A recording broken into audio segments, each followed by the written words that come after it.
God, where the hell is this? I like that music though, that's a goddamn banger. Don't forget to subscribe before Manon starts complaining. Okay, 6 days straight without being able to get out of the house. Oh God, she's doing it. I told y'all to subscribe, but now it's too late. She's already started and you know how hard it is for her to stop. Hurry up. What? Subscribe. What are you waiting for?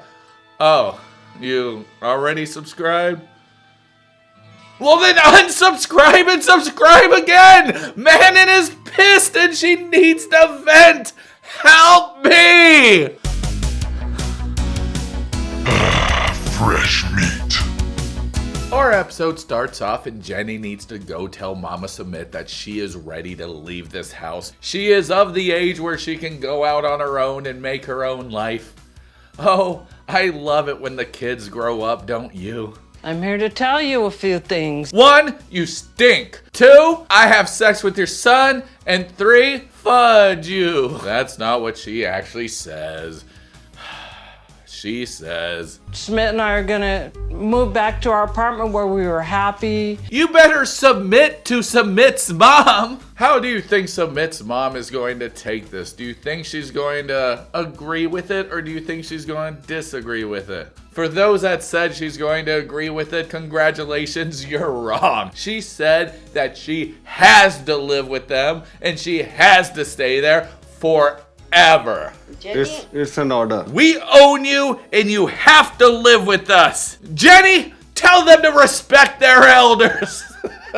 It's so funny because while watching this scene, I'm just thinking, well, you know, the parents are old. They're not going to live for that long. So what's the point of all this? And then I realized, oh no, the parents might actually outlive Jenny. So yeah, it is a big deal. It's not like, oh, I'm just gonna stay here for 10 years, wait for your parents to die, take over the place. No, this is the rest of Jenny's life too. Jenny is an old woman looking to rebel. Like a teenage girl. You will feel happy living with a big family. Don't worry. All right then, spaghetti every night for everyone.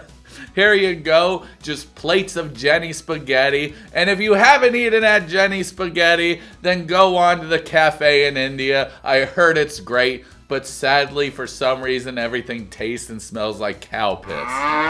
It couldn't have been from all the cow piss I was throwing. So now Sumit is taking his older grandma for a walk. Sumit is taking his wife for a walk outside. Be careful, there are snakes and pythons and... But worst of all, there's a wild Jenny lurking around. Sumit's trying to take Jenny out with all these things. How is she supposed to run from a wild snake? They start enjoying the sights and Jenny says, Oh, look at the ducks, right? Yeah.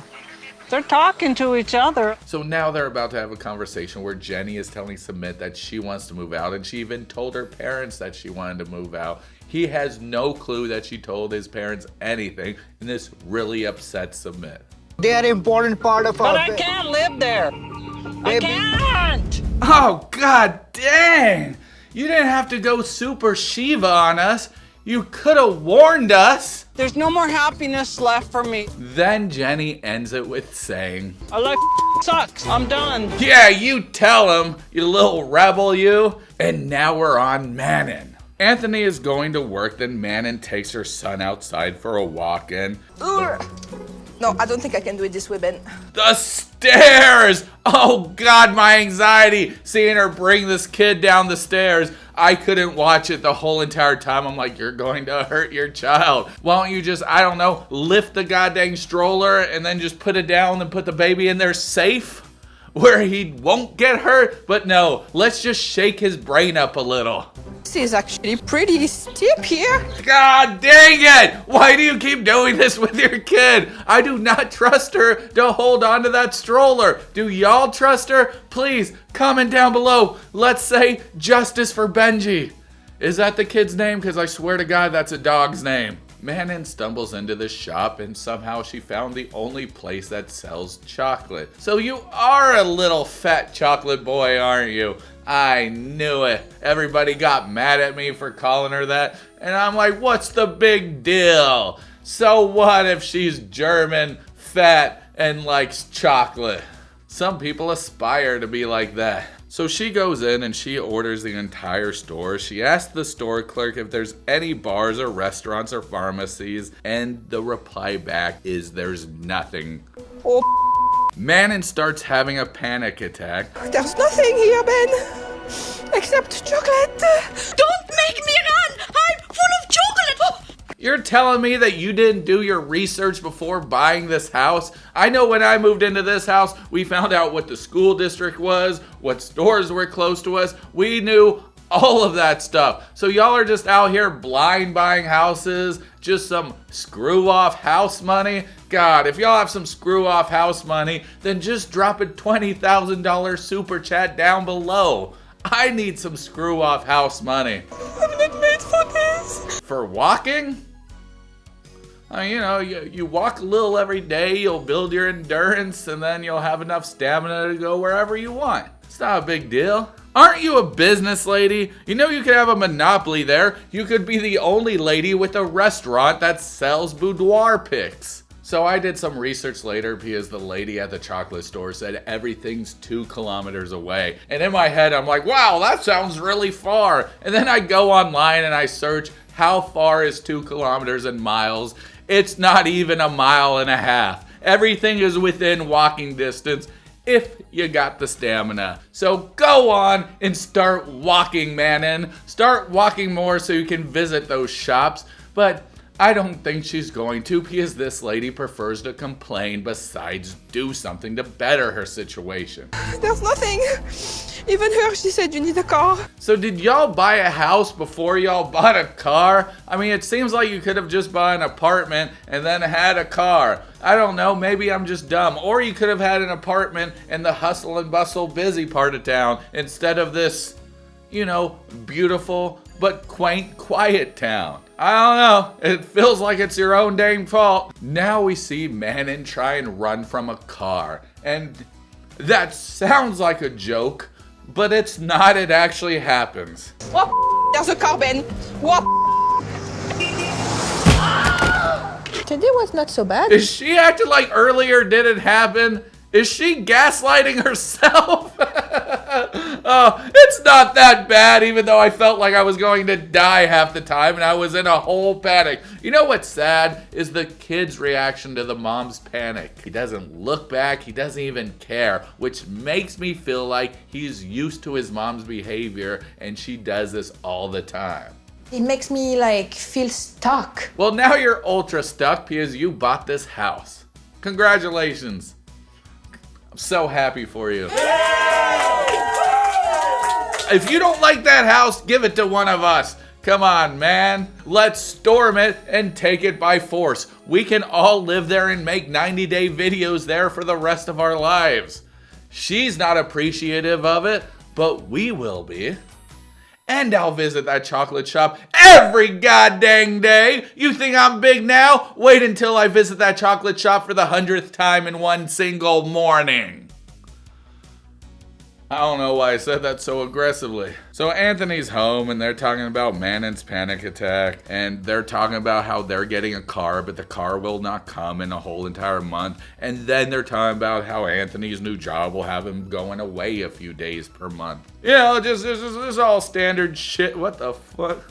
God, there's still blood in my ear. Jesus. I just think this is not a job for a dad. But it's still a job, god dang it. And you know what job is a job for a dad? A job that provides food on the table. But I guess y'all could just sit around and eat air. Lord knows Manon needs it. I say that, but goddamn, she's probably one of the most beautifulest women I've ever seen on this show. I'm gonna go to my parents. Are you kidding me? She complained nonstop about living at her parents' house until Anthony agreed to buy a house. He didn't even want a house. He wanted to get an apartment. But no, he bought a house just to make Manon happy. And now that Manon has what she wants, she is still not happy. What will make you happy, Manon? What on God's green earth is it that will make you crack a goddamn smile? Alcohol and her husband stripping. Manon is a bitch.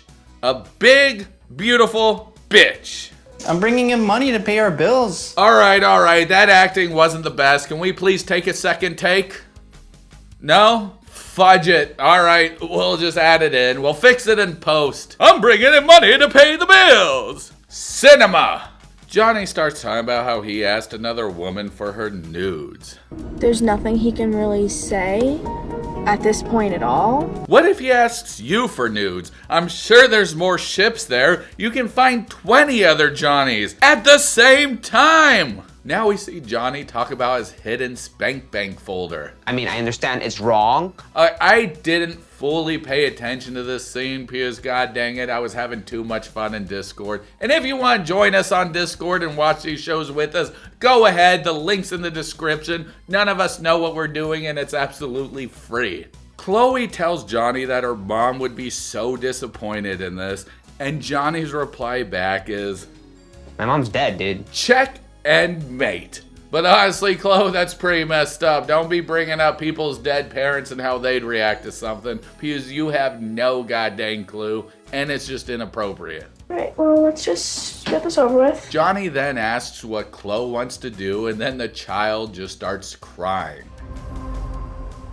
If that was me, I'd just call that kid's mom and be like, okay, she's done playing. It's time for you to pick her up. And now we're on to the boringest couple ever, Matthew and Greta. Though I kinda like Matthew now, and somehow I don't think I like Greta anymore. It's funny how things flip-floppity flip on each other. That's life, isn't it? Sometimes you go into the bar wanting a whiskey, but they're all sold out, so you have to get drunk on vodka. But in the end of the day, you're still blitzed out your mind.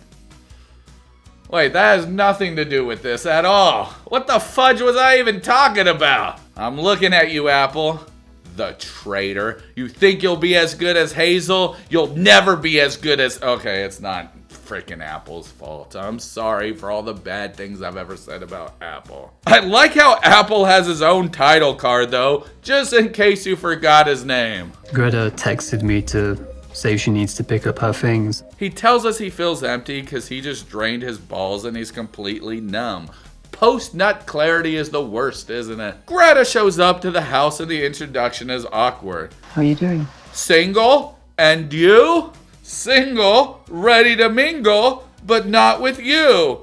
Ayo! Matthew shows what a good guy he is by offering to help her take her bags to her car even though they're broken up. That's why I kind of like Matthew now, because he's actually helping her even though he doesn't have to. He could just kicked all that shit out and been like, screw you, Greta. I'm gonna forget about you because I regretted the day that you came over here. I'll miss you. I'll miss you too. They hug, and then she's in the car and she tells us how she's just wandering aimlessly around the UK. Girl, go home! What the hell are you still doing in the UK? Just leave! Oh, it's not the UK. Where the heck are they? It is the UK, right? Where's Matthew? And so I'm just kind of stranded. And that's this episode. So what did we learn today on TLC? The Learning Channel. You know, you really can't say TLC, the Learning Channel, because all you're really saying is the Learning Channel, the Learning Channel. I will tell you, we learned a lot less than the fact that it's redundant to say TLC, the Learning Channel. We learned that Jenny wants to run away from Sumit's mom no matter the cost, even though she has no money, so where the hell will she go? And we learned that Sumit wants to stay with his mom because he's a little mama boy, and he has no money. If they move out, where will they go? We learned that Manon still has the most biggest delicious pair of Hooters on this show. And I'm not talking about the chocolate Hooters at the chocolate store. I'm talking about her bobs. And Anthony's making money doing something or something, I don't know, it's something with kids. We learned that Johnny is still a dirty little butt pirate, but Chloe is also still very stupid and young and impressionable, and she has her whole life to look forward to, and she doesn't need to spend it with this butt pirate. And we learned that Apple is now the star of the show, and Matthew and Greta has learned to take the back seat and let Apple be in charge. Hell yeah! What did y'all think about this episode? Please comment down below and let me know, because god dang it, I really want to talk about it. I love 90 Day Fiancé. I love these shows. And thankfully, this was a good episode. I remember watching Before the 9 Days, and then I'd watch The Other Way and be like, God, why does The Other Way suck so bad? And it's starting to get better. It's not as bad as Happily Ever After, because Happily Ever After was the worst piece of crap that TLC has ever produced. That last season was ass. But this is neither about Javi, strippers, or Manon's big ass bobs. This is about saying goodbye. And don't forget, this is Dee-man Johnson III, and I'm proud of you, and you're doing a great job no matter what, so always keep it up. Thank you so much for tuning in day after day. It means the goddamn world to me, and it's so awesome that everybody's here and supporting the channel and giving us likes, super chats, and all that goodness. Don't forget to like, comment, subscribe, and donate blood to this channel. Also, don't forget to hype, because it really helps out the channel. Alright guys, I'm peacing out.